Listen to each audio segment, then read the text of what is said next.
Hi,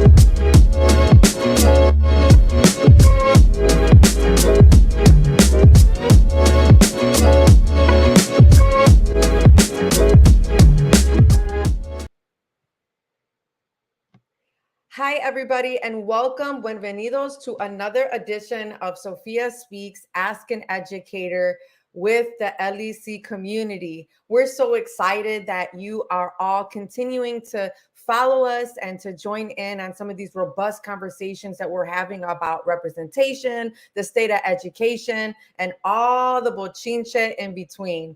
So listen, I know for some of you who are joining in for the first time and are wondering, what is this lady doing on the LEC airwaves? Well, I always like to circle back and just mention our partnership. So I've been in cahoots with Latinx Education Collaborative for a few years now. We've been really in good partnership. I was a former guest on this podcast. I led some book studies. I was one of their keynote speakers.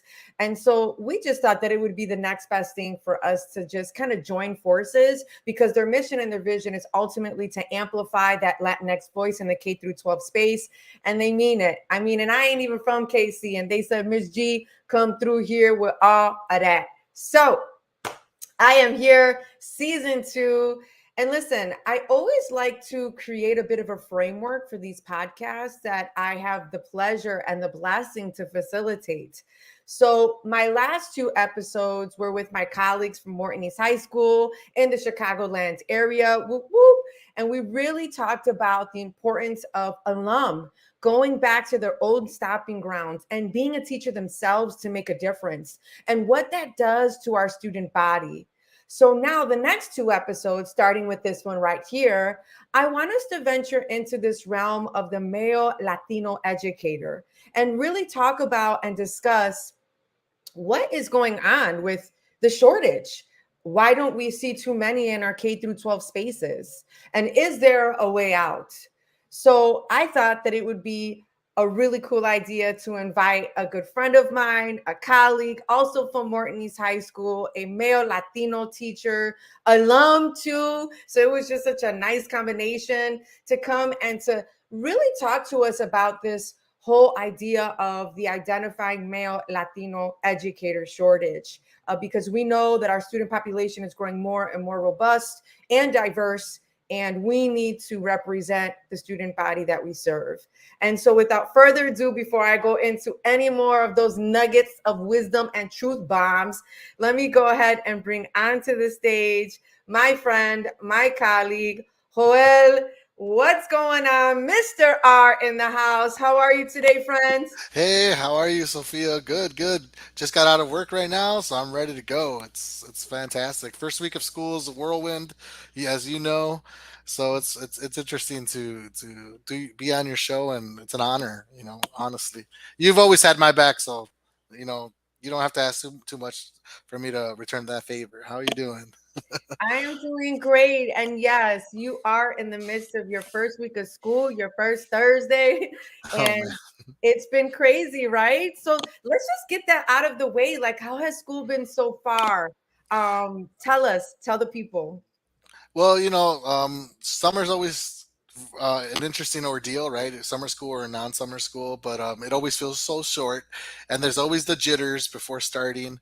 But I mean, as soon as you meet that first round of kids, and you get that vibe hit, you get hit with that vibe of students, it just all snaps back into place, and you're reminded why you're doing what you're doing. And I mean, I'm noticing a trend of positivity at least, Love and it. so it's always fun. I mean, with the construction they're doing to rebuild the school and make it more advanced as much as they can.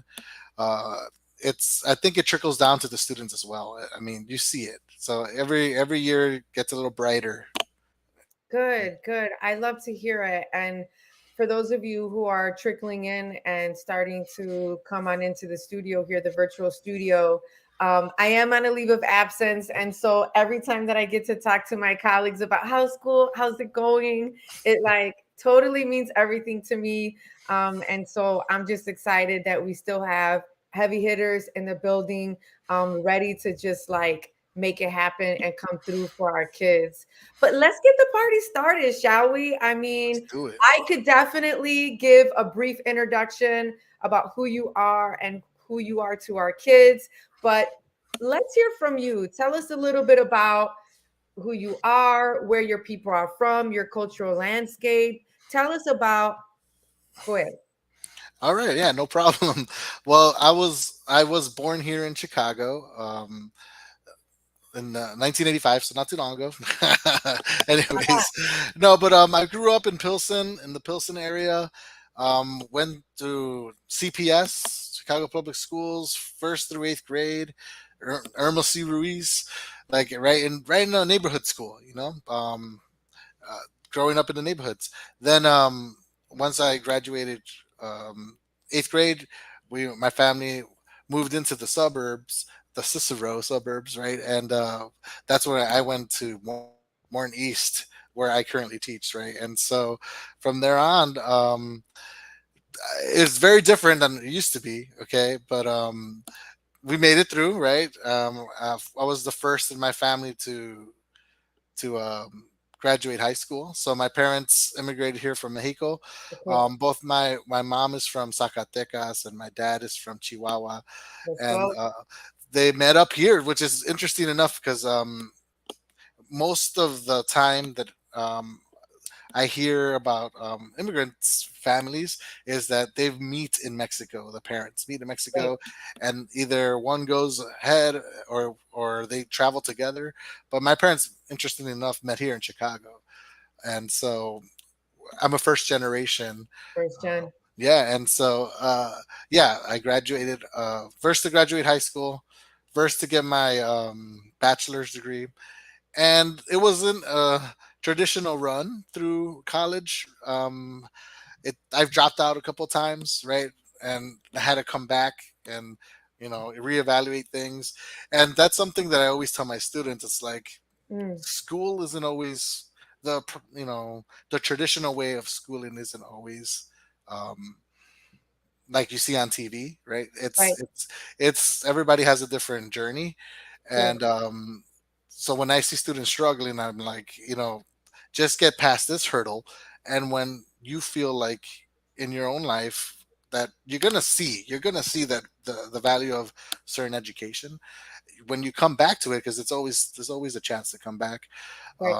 you'll really appreciate it. And so that's something that I bring to my teaching. And when I see things, it's something and when I do tell the kids, they really are surprised to hear that. Like, what do you mean you dropped out? You're a teacher. Right. You're Like supposed to you love make some school. mistakes. Yeah. hmm Yeah. And I so it, love it took me a while to get to where I wanted to be here.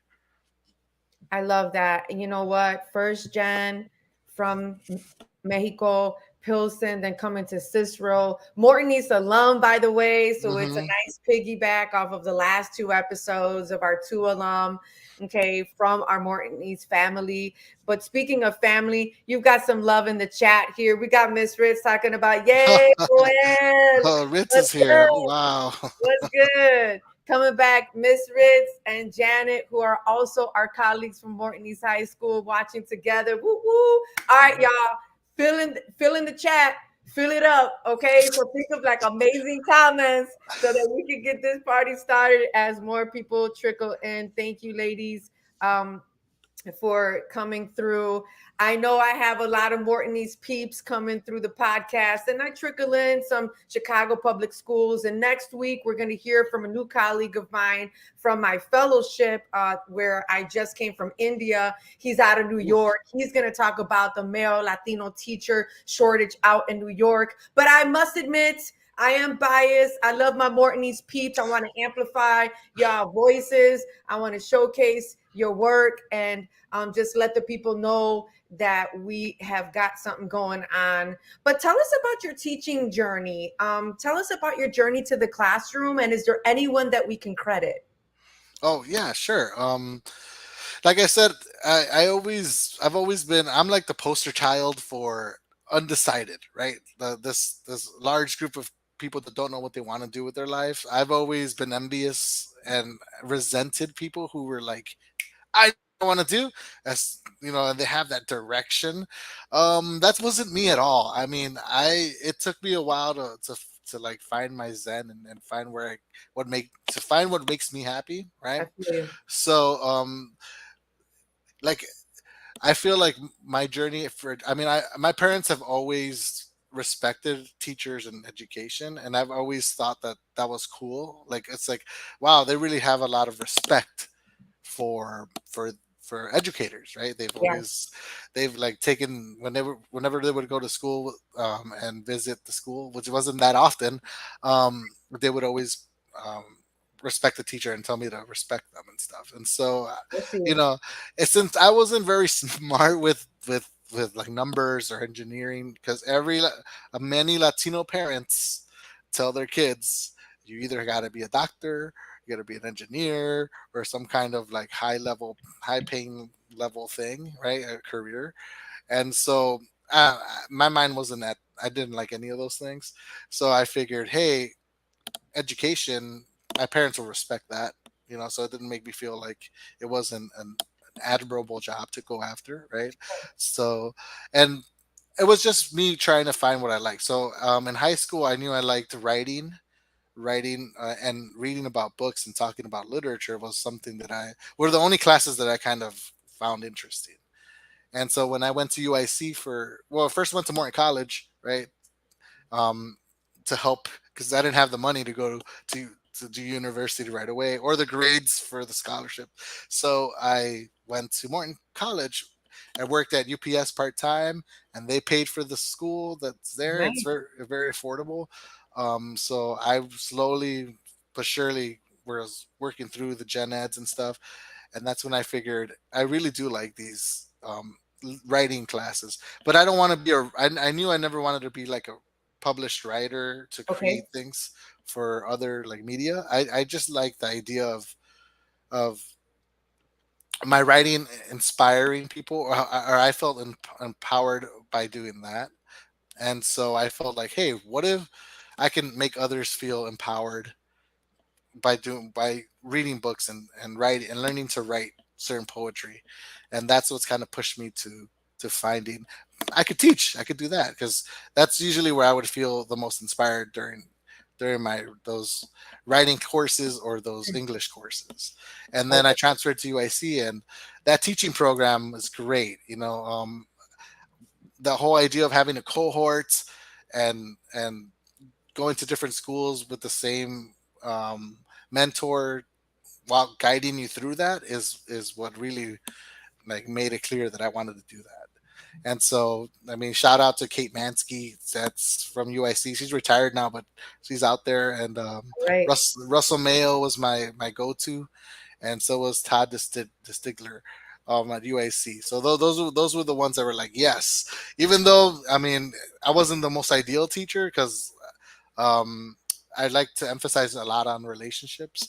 They were like, they were totally down with that. So I love that's that. that's that. I love that. And the fact that you remember their names, like that really Yeah. speaks to them making an impression on you. And I have a similar journey. I started out just as a writer, really enjoying the writing journey and experience, and then trying to figure out what to do with my love for literature, writing, creative writing, poetry, all that jazz. And so, yeah, I could definitely jive with that. But you went deeper. Man, and for those who are listening in, listen, he goes by Mr. R oftentimes in the schoolhouse. Man, we had some school years together. He was like, I don't know what he was, because he wasn't necessarily like my paraprofessional. He worked the what we call the literacy lab. So let's take him back to sophomore year real quick, so that they can Oh. get an understanding about how you and I had to like rock it in the trenches. So Mr. R really went above and beyond what he was asked to do. He ran a literacy lab in addition to, I think you had some classes, or was it just all lab that one year? When we had that interesting sophomore, it was just all lab for me. Okay. Hmm. So you were running our lab for students that need just additional support and someone to negotiate for them on behalf of their teachers and all that jazz. And I ran the lab too eventually. But let me just let the listening audience know how the bomb.com you were. One year, man, it was like 4 or 5 years back. I had like a really rough batch of sophomores. I mean, we loved them, but they needed tough love. They needed a lot of love. They needed structure. They needed for us to be like, I don't know what they needed, but you know what? You came through and you didn't even need to be there that whole period. But let me let the listening audience know that you stood with me in my toughest class, which was period 6. Remember? Mhm. Yeah. And you stayed with me and you're like, Miss G, I will push in, which was your role at the time, to push in and to offer additional support in the classroom setting. But you told me, but I'll stay. But I'll stay the whole period. I'll stay the rest of the year. I got you. And that really made a difference. That really made a difference with that batch of students that really just needed as many bodies in the room as possible to let them know that they can do it, that we see them, that we're not going to lower our expectations. So we're going to be on their behinds. And guess what? We really pushed some of the most struggling students through that year. And that to me, I wanted to publicly thank you on that, bro. That was like next level. You know, I love military sayings, and there's one that I really love, like, you had my six, right? Hmm. Like, Hmm. you had my back on that. And so, like, virtual fist bump to you. I appreciate Fantastic. your Yeah, yeah. life. Yes, we were an amazing team. So I appreciate that. But you went deeper, right? So you and I kind of like stayed in step with each other. So you had your thing going on. I was with the sophomores, but then we eventually went into the AP classroom Hmm. together, and we were in the same grade level last year. We were rocking AP Lang. And then, well, you went in before me, but you went in to get your ELL endorsement. You were on that bilingual education pathway as well, which leads me into my next question. Tell us about your story into that pathway. Why did you choose that? And tell us a little bit more about that. Well, yeah. Well, my big experience with ELL students was well, running the bilingual club. I happened to take over the bilingual club from another teacher who, Nydia Cabrera. She built that thing. um I don't know how she had the time to do what she did, but she made that club like one of the best clubs in that school. Like when Wow. she built it up, it took a lot of effort. It kind of, that's why she had to step down, because she was like, I can't. It was taking over. But it goes to show you, like, that club was focused on bilingual ELL students, really, and it was run by them, and it was Mhm. one of the biggest ones in the school, and Okay. had a lot of, like, you know um, uh, they've raised expectations, and made themselves part of the actual school. They would run um, the teacher when parent teacher conference nights. The club would be the one traveling around and handing out the candies and the coffees to get the teachers going, Right. keeping them through that day. they Yeah. would they would like, when the posadas, when they would have those get-togethers, they Eso. would the club would be the ones that would be organizing some of the activities to help the little kids, or the other Nino, and all this stuff. Like, the point is that the club was big enough that they were taking on responsibilities and Mm-hmm. making themselves more of the school community. And so that was dropped on my lap, right, in my second year, and I was like, oh my god, this legacy, I had to kind of try to continue it. Right. And that's when I kept on meeting, because I wouldn't meet these ELL students. I had core and other students, so I wouldn't see them in the classroom, but I would see them after school. So I thought it would be, I was encouraged to, like, follow that program, so that one day I could actually teach these kids, right, and have them in my classroom. Which, I mean, we do have them, but in abundance, right? So have them, Right. like, primarily. And Sure. so, I mean, you work with them and you get to see them, and you see how competent they are and how they can take the lead. Mm, You want to see that in the classroom as well. I So love that. that's what pushed me to want to get the endorsement, so I can kind of establish that in the classroom as well. I love that. Mira pa allá. I really love this storyline because you started out with the bilingual club, and as someone that's bilingual, first gen, right, really Hmm. representing a large part of our student population, first gen from Mexico. Wow, what a beautiful representation for them, first and foremost in the club. But then you're like, man, I love what you said, how competent they were, and Hmm. just how capable the students were, and to want that for them at another level in the classroom. And And it's I'm sorry. no, no, no, no, you. The thing that drove them, which was very interesting, that Nydia told me, and then I saw it as I saw in evidence, was that there's a certain stigma, even in Cicero, where we're all like 90% Latino. There's still a certain stigma of ELL, of Oh yeah, not being able to have English as proficient in being proficient in English, yes. and and they're looked almost down upon. You know, Mm, all the time, and like you see it in the culture, like so like when the bilingual club had a chance to show how competent they were or how good they are, they would go for it. There would be Olympic, they do the Olympic games, even if it was games, they would try their hardest to win because they wanted to be like considered the best, even though what drove them was this negative look that there were ELL students in that club. So absolutely. it's cool to see that they were that was pushing them to do better, right, than to do well. I love that. And I had a whole series on going deeper in the realm of bilingual education. And we were talking about debunking those myths, right?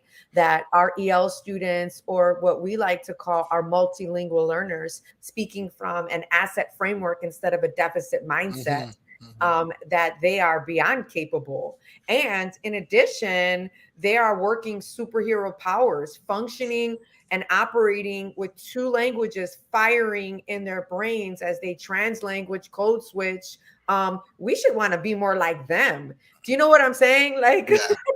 and so, oh yeah, we are definitely all about that life of elevating and amplifying our ELs, our multilingual learners as rock stars, as proficient. When they, when they are given an opportunity, man, can they shine. And that is our job as educators, as stakeholders, to provide that clear pathway as a version of justice. You've got some love in the chat here.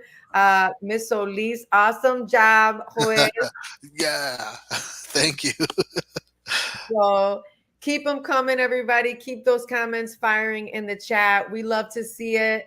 We are definitely here for it. Um, but let's go deeper here. I know this isn't an episode where I want to focus on alum, but you are alum. Your class of what for Morton East High School? Oh, oh, 03. Oh, three in Hmm. the house. And I even think I have a high school pic. Do y'all want me to show it? Because I want to see it. Yes, yes, So yes. we're gonna do this. This is happening right now. Look at those bangs. Look at those bangs. Oh my Joelito, god. Joelito. Please tell us what year this was. Tell us what's happening. I'm here for it right now. That is Oh, my senior year picture. So back then they used to do senior year on the senior pictures on the first day of school. Could you imagine coming? So that's fresh in August or whenever we started in 2003. Like it's like crazy, or it was 2002, or it must have been right because yeah, it was 2002 or whatever. But yeah, early um, 2000s. early 2000s. Yeah, but that those bangs and putting gel on my hair. It was great. That is everything. With no facial hair yet. I don't Oh even know no. you without facial hair. For Yeah, I those know. My wife listening, was like, "Shave your mustache." I'm like, "I'm not shaving my. I'll freak everybody out if I shave my mustache." that is everything. You got Janet, talking about yes, Shave yes. it, shave it. Yeah, maybe, Oh maybe. man, this is the best. This is the best.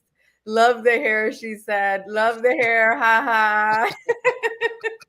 This is everything. But why did you decide to go back? Tell us, because I started out my teaching journey in Pilsen Little Village. You did the Oh man, reverse, I right? know. Yeah. Tell me. Oh, well, I did do like my office, like my student what is student teaching hours in different Yeah, schools. So yeah. I did go to Benito Juarez in Pilsen. Juárez. Uh-huh. It was I mean, but it was not just observation. I didn't get a chance to actually work with the kids there.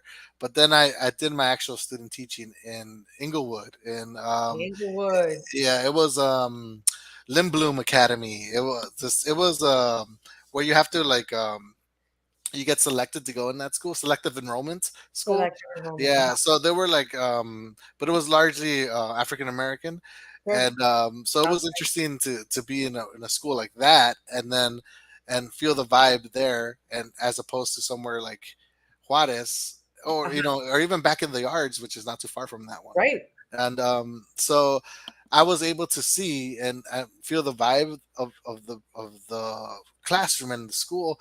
And I've always thought that uh, like, I know it can always be possible, but I always felt like the better teachers, or the ones, maybe for me, that I felt, in my opinion, better teachers when I was a student, were the ones that were like, felt that they were part of the community. So Mm. like, not so much with the it doesn't not necessarily just with the race or with ethnicity, but just like you felt like they were part of like the neighborhood. So Yeah. I've always liked that idea of like teaching where you live is kind of, Yes. it's like so different, man. Like, it's like, it's a different you have like this extra layer on top of everything Mhm. else when you get to teach in the place where you live. I mean, I think even like law enforcement sees this as well, with Yeah. their officers out there who live in the community to be the ones patrolling it, because you'll care more. You Yeah. care more about it. So I feel like, as soon as I tried teaching it, I mean, Morton was there like, as one of my choices of after graduating, to see where I wanted to teach, because obviously I wouldn't have to commute too far because I lived in Cicero, Right. but also with that, I always like that idea of like, I don't mind running into, like, my wife could back me up here. I love running into kids outside of school. So like, if I go to the local grocery store, to Chiquita or to Tony's, and I see a student there, I'm not shy to go and talk to them, and I always Right. encourage them to talk to me, because Yes. it just builds this different, it's just different relationship, right? So um I feel like being able to understand, you add this extra understanding to the whole thing, Absolutely. and that's why I decided, and I've been at Morton since, so I don't, I love it. Man, like we just got more and more in common, bro, because I also taught in Englewood, near back of the yards in Washington Park. I did 2 years at a Southside charter there called Ace Technical Charter. Okay. Um, and I too live in the community that I teach. You and I both live uh in the same like Chicagoland suburb. What's up? So look, too much in common. See, that's why we vibe, and that's why you vibe with the kids. And our kids are just drawn to you on so many levels, because of your heart, because of your spirit, and just your desire to make those personal connections. And we could all see it and feel it. But let's go further, even further, and let's really tip over this tapa here. I'm going to open up Pandora's box Hmm. and just really talk about this identifying male Latino educator shortage, man. Um, Yeah. let's talk about it. Let me bring up this stat that I sent you. It was from an article from Edweek, called, for those of you who are listening, if you are readers and you are interested in this topic, go and Google this: Latino male teachers building the pipeline, Edweek. And they stated the following: in fact, only 9% of public school teachers are Hispanic, and about 2% are Hispanic men. Man. 2%, despite the fact that the Hispanic student population is the fastest growing in our country. Mira para allá, making up a quarter of K through 12 students. What is your reaction to this? Let's talk. Well, I mean, it's not surprising. I don't see a lot of male Latinos in my journey, my whole journey there. Like, not a lot of male Latinos in UIC in that teaching program. Not a lot of male Latinos as mentors. Mm, As I'm going through it. I remember I went to this another like selective enrollment school that was really really like high end in Garfield Park. It's not Washington. I forget what it's called. I think it is Washington, but I forgot the full name of it. Oh, Westington or algo así, something like that. But n- everyone was a white female, like everyone, like in the English department for sure. And so like it was very evident like as my journey going in, and I started to notice, like at first I didn't notice, but then I was like, wait a minute. A lot right. of I don't see a lot of that, like a lot of like anyone like me around, right? And so it's not surprising to hear that. Well, it is surprising that it's that low, but I'm not super surprised. And like I think one contributing thing might be, well, it's, I mean, after you sent me that statistic, I went to look into some research, and I saw that many Latinos in general, but Latino males don't finish college. Mm, They don't finish. They started, and for whatever reason, they don't follow through.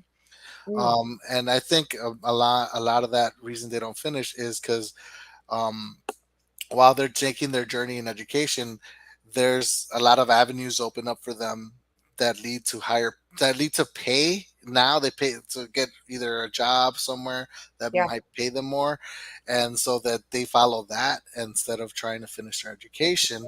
Mm, And I understand because like um, many Latino cultures, not just the Mexican culture, but they have like a machismo mm, mhm. like template like on top of it, which Yeah. encourages, which is like a negative thing I think, but like it encourages males to have to be the providers of some Mm, kind.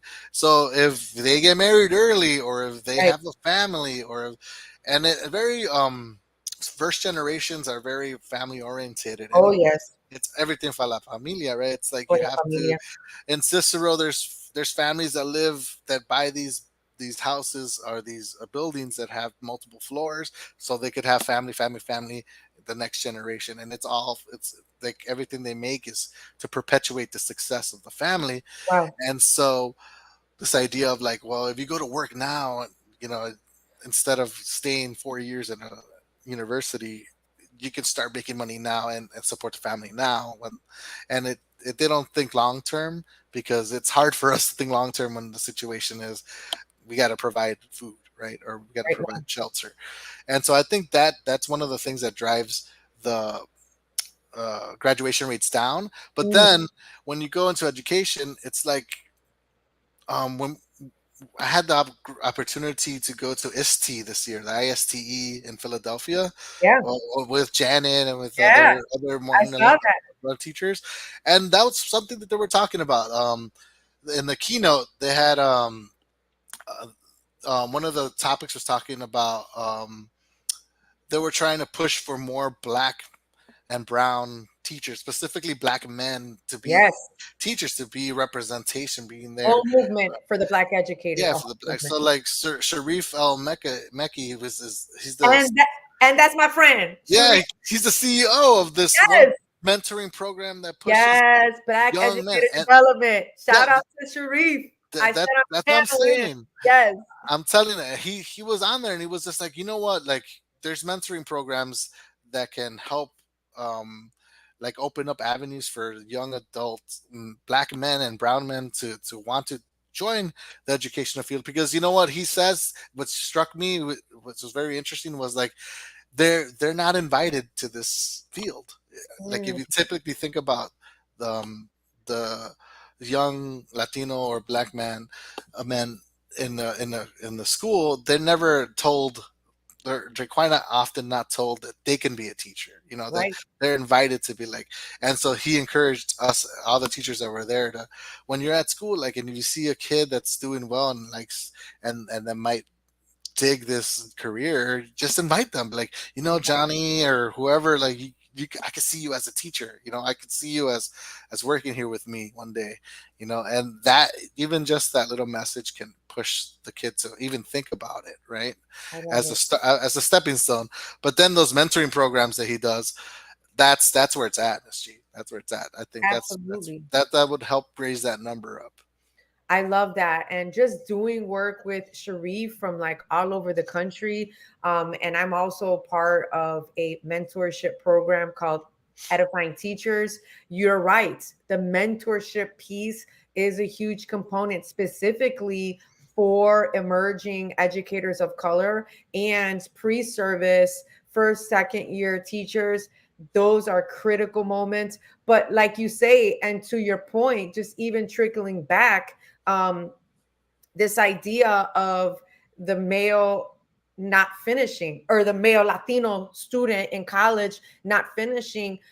Look at those financial barriers, right? Hmm. That our community faces. And with that, we don't receive large invites.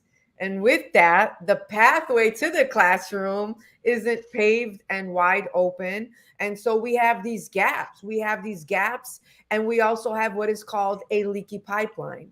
I have really been focusing on that from a national perspective. And when I work with the DOE, I will be focusing on diversifying that teacher pipeline. It is crucial. It is imperative for us to have teachers in front of students that look like them, that represent them. The gains, the research is all there. But look at the stat that I found for the state of Illinois. 6% were Latino male educators in 2018, according to the National Center for EDU Statistics, the NCES. 6% across the state. Jesus. Wow.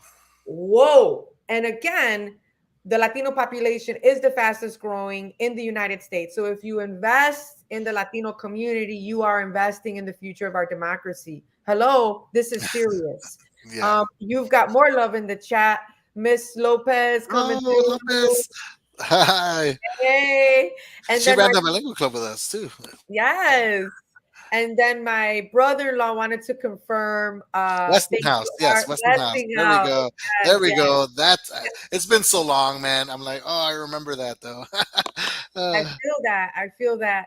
But I mean, like, tell us about like what you feel could be done, right? Like, what could be like, again, you were mentioning just even with the messages, right? Just speaking to our male students of color saying, hey, I could see you, Jorge.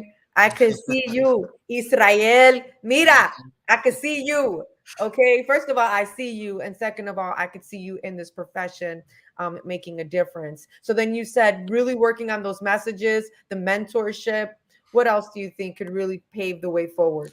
yeah, like it would be cool, like because Morton does. I think they still do. I haven't really checked, but they used to have, or they do have, a Morton Teaches club, which Yes. which is like a club that fosters anyone who's interested in teaching, and they develop their skills, and they make them, I assume, because I haven't run that club or anything, but I assume they get them prepared, or give them an insight, right, of what it's like to be a teacher, right? And also, so something like that, we could kind of like create some kind of club or mentorship program in schools, right? That would largely be targeted towards young Latino, brown, and black men, that would push them, that would show them what it's like. So, like my wife mentioned this too, a day in the life of a teacher, right? That shows them the value of it. Now, I know, like, because there's misconceptions of the job as well. So you can show the students, because a lot of them, like, again, want to join a career that pays money because they want to support their family.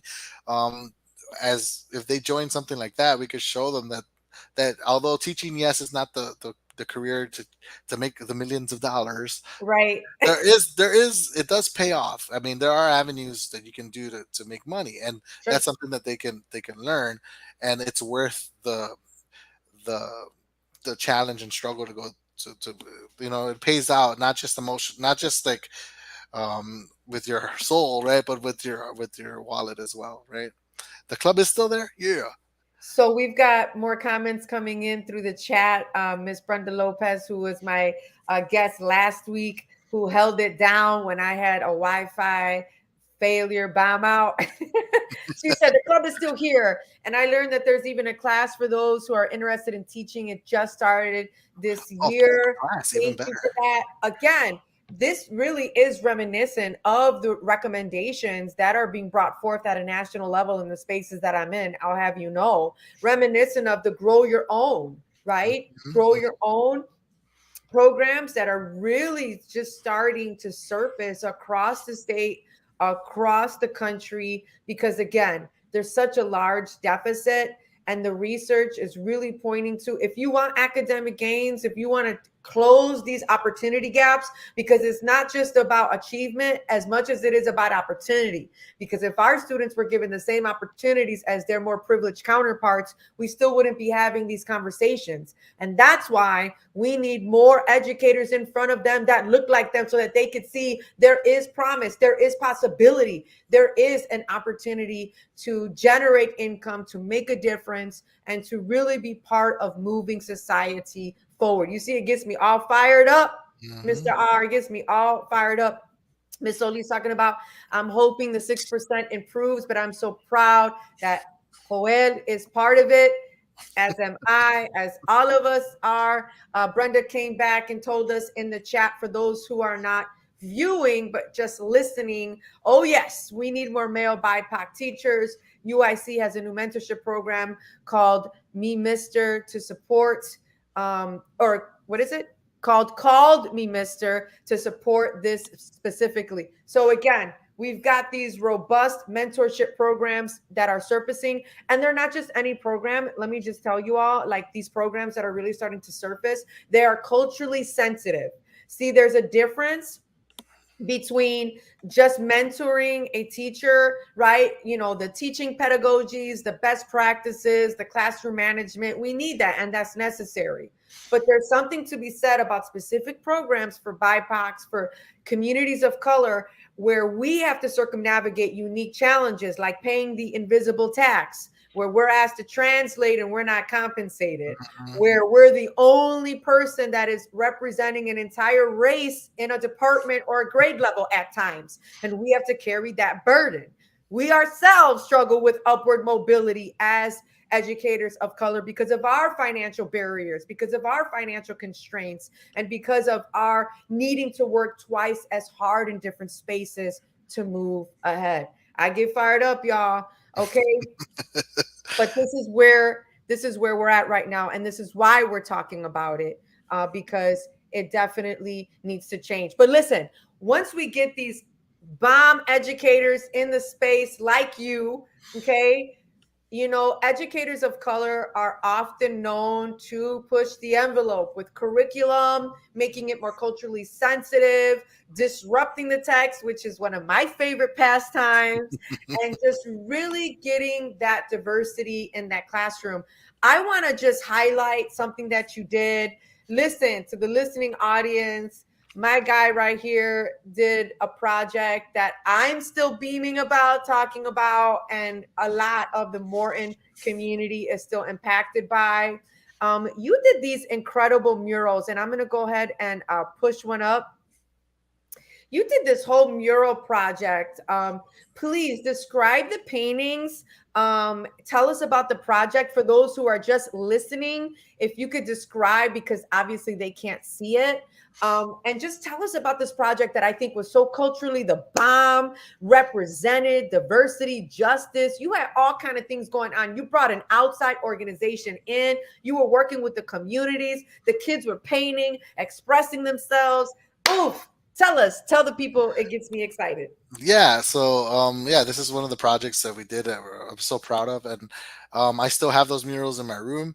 So the idea was it was a Latin American literature course, right? So it was a seat for senior electives, so Uh-huh. which leaves a lot of for like and creativity, right?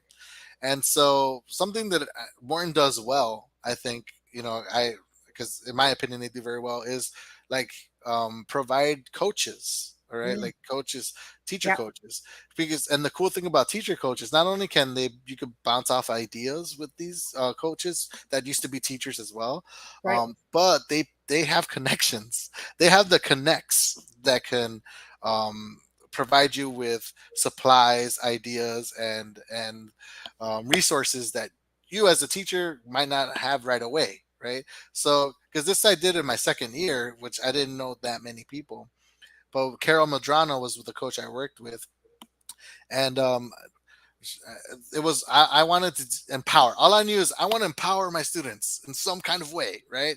And so the way we figured was like, how about with arts and murals and this idea of gentrification and just Mm, like resistance, the quiet yes, resistance of the mural, right? And just the idea of that. And we when we what we did was basically we partnered up, thanks to Madrano, partnered me up with Northeastern Illinois University that works yes, with Morton, and they they took the ball and ran with it. I met with the rector. I met with Melanie, the teacher, the coordinator, and express my ideas of this is what I want to do. I want the students to create their own murals wow, about our community, what's important to them, what challenges and resources and resistance they need to push through. And they provided me with an artist, the canvas, the paints, wow, and the guidance, right? So like a student would be like, I want to talk about immigration, and we broke it down. Okay, what about it? What aspects do you? What about immigration? wow, And what challenges do they face? And so we created these images that would represent that. And then they provided the paint and everything, and we spent a lot of time. It was a lot of outside the classroom time, which is interesting enough. The students signed up for, and we created these giant posters. And then so there's images of like American colors, Mexican colors, the Mexican monument of that volcano, and the symbols, the mm, symbolism of the eagle and the serpent. Some other ones have like the Statue of Liberty is and binded with like um, uh, barbed wire. Um, the Katrina as a Morton student is awesome. Everybody unity, coming together to resist is the way to do it, right? And all the flags that are together, and LGBTQ and everything, like everybody is all one to fight against any kind of oppression, right? We learn about empowerment versus oppression, and it was cool. It was like the students. We went on a field trip, so we went to the Mexican Fine Art Museum in Harrison Park in Pilsen, yes, and we had a tour of the murals that are all over Pilsen as well, yes. to inspire the students to um, kind of create, what do you want the mural to look like, and from start to finish, and because murals tell a story, right? What story Come does this on. tell? And so at first it was all one piece, but it was so big that we decided to cut them down by 5 by 5. So it Yeah. was like a 25-foot mural that we decided to cut into 5 pieces, 4 pieces. So it was great. I mean, honestly, and I have been like so thirsty over those murals for the past couple years. I'm like, Joel, when you gonna give up one of those murals? And you're like, nah, Miss G, like we cool, we ain't that cool. I'm not giving up these murals. And this is just a representation of the power of representation. Do you see how you're creating these very enriching, personal, relevant experiences as a son of immigrants, as the first gen? You bring that because this isn't just your profession, this is personal. Am I right? Yeah, definitely. I mean, This we is were personal. we were getting inspired by the neighborhood that I cannot afford to live in anymore, right? I want to go back, and I can't. It's due to the gentrification of it. I cannot Right. afford to live where I grew up. It's just so Exactly. sad. And then that's part of the story as well. So it's like, yeah, it is very, very personal. This is very personal. And again, that's not to say that only folks that look like the students can teach them. That's not the message. No, But again, no. there's something to be said about being able to speak the same language, come from the same or similar lived experiences and be able to share culture and history in the classroom. That, to me, to all of us who really study the state of education, are understanding that it's more and more critical as every school year that passes by. We got Miss Solis coming back talking about never. He loves those murals. He ain't putting them up in the chat. And then we have Miss Ritz, our fellow colleague, thirst to quench for artistic expression, snaps. Uh, she said, "Oh, quench the thirst." There it is. Quench the thirst for artistic expression. Absolutely. Right. And again, these are just some prime examples of the impact that you have on our students, the impact that you make, even throughout the community, that really speaks volumes. We are co-signing with Miss Ritz, talking about it's been a long first week, right, Joel? Oh yeah. Yes, I Oh man. bet. And I bet Ritz is in that hallway, and you're in the hallway with you in your classroom. Is she? That hallway is, oh my gosh, that it's hallway a is whirlwind. It's a tornado every it day. Oh is my god. always popping. I do wish y'all good vibes. I miss y'all like you don't know. But you're holding it down and you're doing the good work. So in terms of the future, right? As we kind of narrow this down to an end, what's your vision? What's your vision for the future professionally?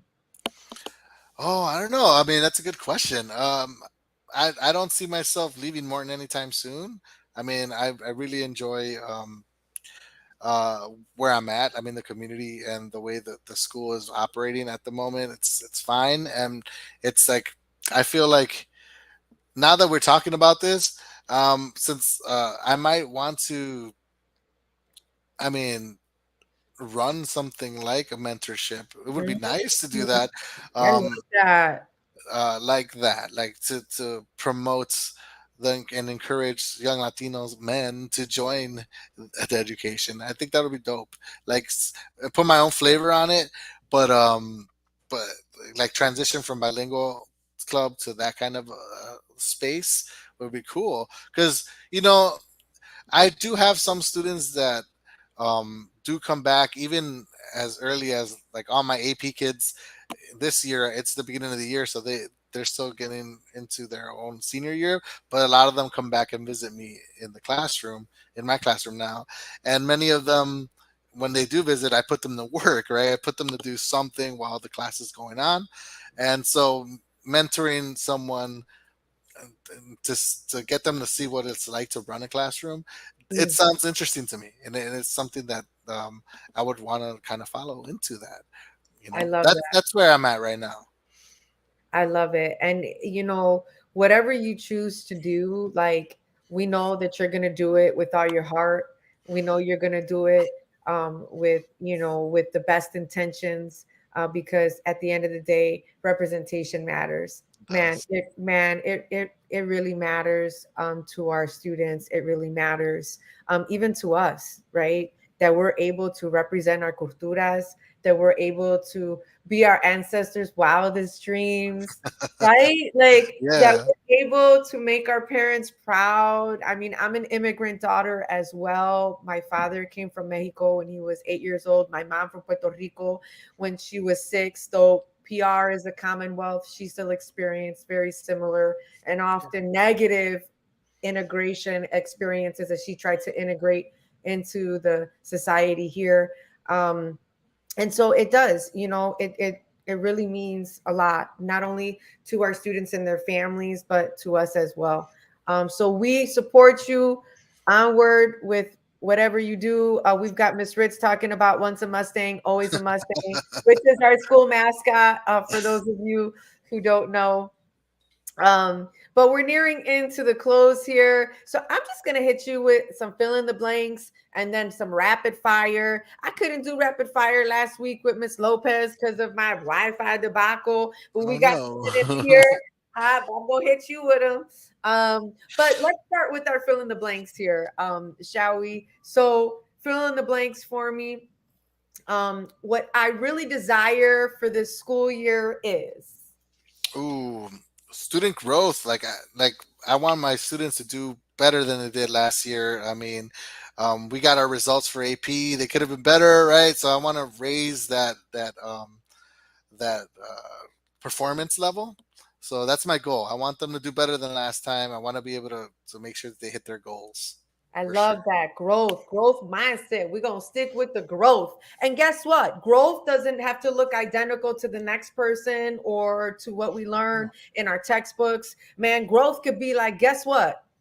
My student raised his hand or her hand and actually wanted to participate in class discussion. Guess what? For Yeah, our shyer students, for our students who are firing off in two languages, that's growth for some of them, right? yeah, exactly.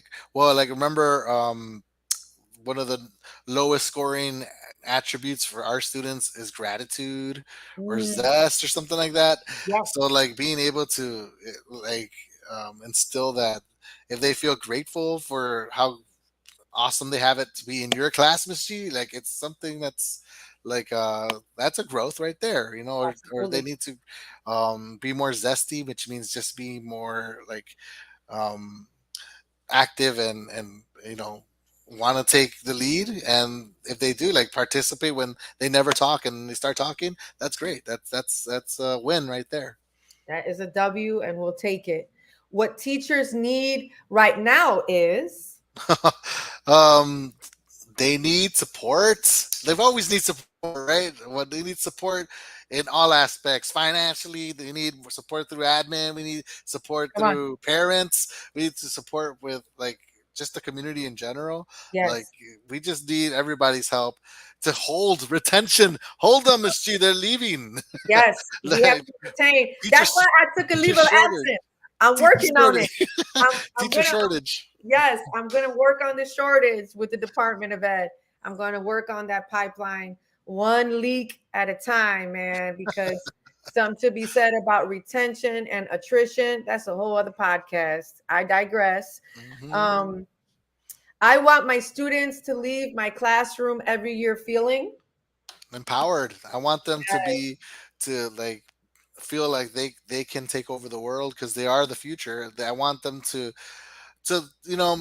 if they shoot for like to be a nurse, like I want them to kind of wanna no, be a doctor, right? Like to shoot, to not be afraid to aim higher. That's aim what I higher. want them to I like love have that. more value for themselves. I That's what love I it. want. I love it. Last fill in the blank, then we'll go into rapid fire. If I could say something to a male Latino who's thinking about going into teaching, I would say, I would say that's a good one. I would say, it do it. Just do it. It'll be it's Nike. totally worth it. Like it's there's a lot of value in this career path. Um, you know, uh, you would it's worth it. It's worth the challenge, and I say do it. Just go for it. Go for it. I love it. Go for it. Just do it. As Nike was saying, Hmm. legit. Just get in there. It is one of the most fulfilling careers, if not at the top, that a human can experience. Obviously, we're biased. Definitely admitting the bias, but we're here for it, and we want others to join in on this collective effort to literally change the world through education. Um, all right. So now we are on to rapid fire.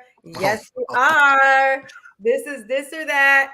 Okay. You let me know how you feel right away. You can't think about it. That's okay. why it's called rapid fire. So we'll start with sports. I kept some of the rapid fire ones from just 2 weeks ago. So I'm going to hit them with you and see if your answers are any different from Joy's and would have been Brenda's. I know Brenda made a sad face in the chat about not doing that, Oh, man, but you know what? I appreciate you, Miss Brenda, in the chat and for holding it down last week for me. All right, so we'll start sports. Okay. Sports, this or that, right?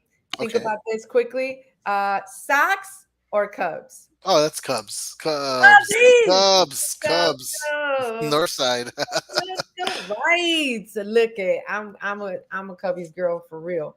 All right. Chicago Fire, Hmm.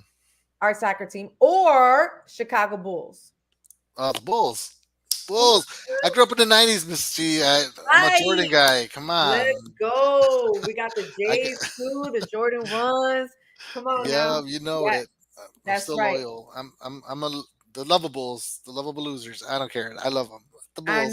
I know. And hopefully, next season we're gonna come back and we're gonna do something. We're Hmm. gonna we're gonna make something happen here.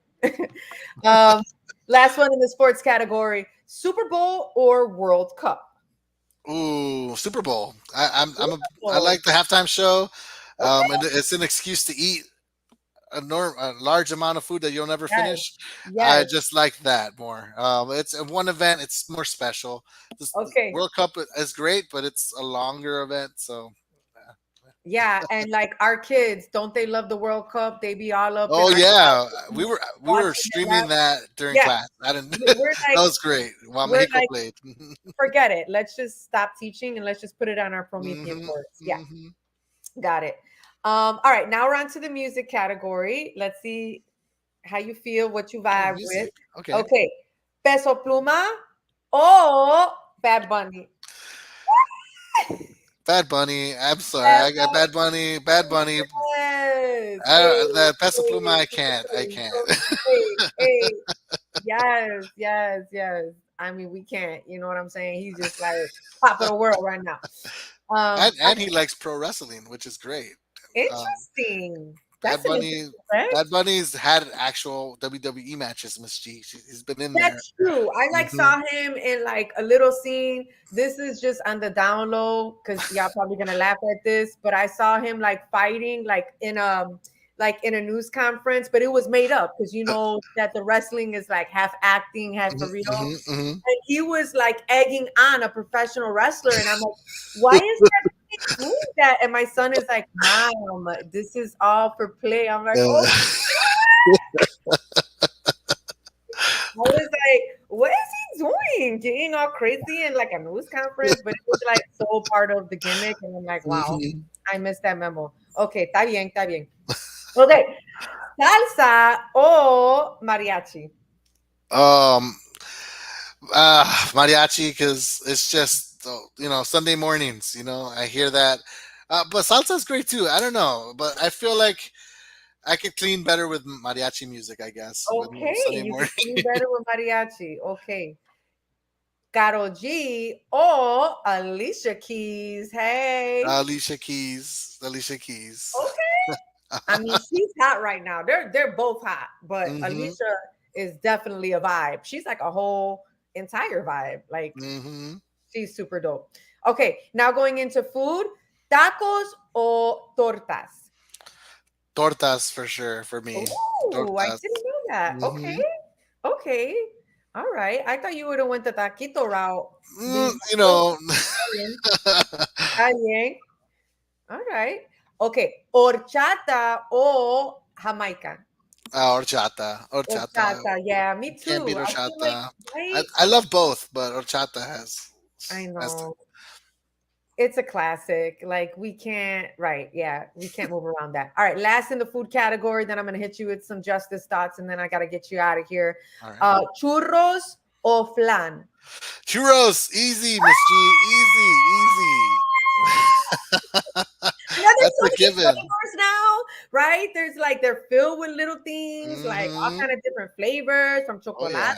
to yo no sé qué, Hmm. fruta. They're just like all robust and with variety now. Yeah, and, even the school orders churros now. It's so great. Like, Man, that's so hmm. true. We are all about that life también. Okay, justice. What the world needs most right now is truth or compassion. What do you think the Ooh, world needs now? Truth or wow, compassion? that's a good one. Wow, I'm an empathy guy, compassion all the way, but Okay. I can see the truth that being the thing, but I'll go with compassion. Ah, yes. I got that tattooed on my back. Compassion. In the Latin, it means to suffer with. So Mm-hmm. it's definitely a dope concept and framework by which to live by. Last one. What I want to offer the world first is love or teaching. Love is teaching. Love. I love. Yes. Yes, because what can we do without love, Mhm, right? I mhm. love that. Man, you know what? It's been so dope hanging out with you for the last hour. I miss y'all. Y'all better let everybody know Miss D's coming back to visit. She ain't gone for long, but I'm on assignment. I'm on assignment. But listen, I see you. Keep amplifying those voices of your students. Keep representing the male Latino educator in our profession. And we just wish you the best. I wish you an incredible school year. And I'll be back to visit. I'll text you to let you know I'm coming through. Good, good. You're always welcome. You don't even have to tell me. Just show up. 296. I'm there. I And if you got show you. up, we'll have an impromptu lesson. Because really quickly, you mentioned when I used to push into your class, you would run the show, and I would just be your support, your wingman. It would be interesting now if you would come in and we could like co-teach because it'll be much more You better tell interesting. Miss Gamboa to let me in the We'll building. see. So if you do stop by, let's just create a lesson right there impromptu. All right, that'll be great. I love it. I love it. We've got one last comment in the chat from Ms. Solis. This has been super informative. As someone that is not an educator, I might occasionally hear about this topic, but this session has given me a better glimpse into it. Yes, absolutely. We are definitely wanting to amplify the issues in the state of education, and we're so glad that you were informed. Man, we'll be in touch, man. We will All be in. right. Thank you for coming on. I Thank you so much for appreciate having me. you. All Yes. right. Te veo pronto.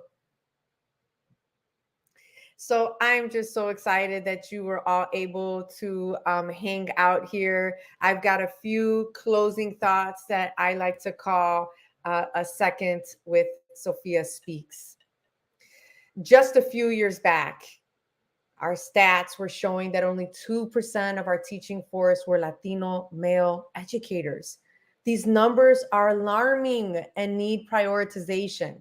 The Latino population is the fastest growing population in the US, and yet mirrors and windows still have a great fog draped over them like a curtain, making the path unclear. Latino males are more likely to get profiled in and out of the schoolhouse compared to their more privileged counterparts, more likely to get suspended, stopped in the hallway, the expectations lowered. So it is without reservation that we need male Latino educators to join the pipeline. And yet, even still, we are constantly trying to seal the last pipe burst of attrition, burnout, lack of access, and opportunity for our communities of color. If they can't see it, can they really be it? Or a better question would be, why would they want to return to a space if they haven't even seen themselves their entire 4 years for some? Stakeholders, we must do better. Our nation's kids are depending on us to get it right so that all kids can succeed and not just some. So, to all my EDU justice warriors and soldiers in the fight, I see you, I feel you, and I am with you. Until next time, keep shining and getting into good trouble, necessary trouble. Until next time.